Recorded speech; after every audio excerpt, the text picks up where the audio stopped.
And it happened. দেশের হয়ে নিজের শেষ ম্যাচ খেলে ফেলেন সুনীল ছেত্রী। 19 বছরের জার্নিতে ইতি টেনে দিলেন জাতীয় দলের হয়ে 94টা গোল করাই কিংবদন্তি।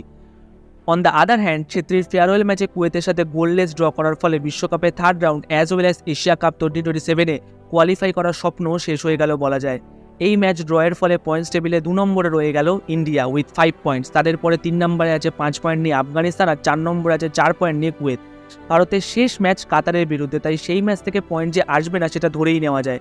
অন্যদিকে কুয়েত আর আফগানিস্তানের ম্যাচে যে জিতবে তারাই পরের রাউন্ডে চলে যাবে। একমাত্র যদি এই ম্যাচগুলো গোললেস ড্র হয় তবেই ভারতের পক্ষে একটা সুযোগ থাকবে।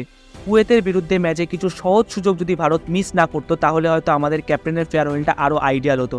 ম্যাচের শেষে দেশের জন্য তার 19 বছরে জমিয়ে রাখা আবেগ চোখ থেকে ঝরে পড়ছিল। But reality is we have to move on. Thanks for everything hour captain, leader, legend.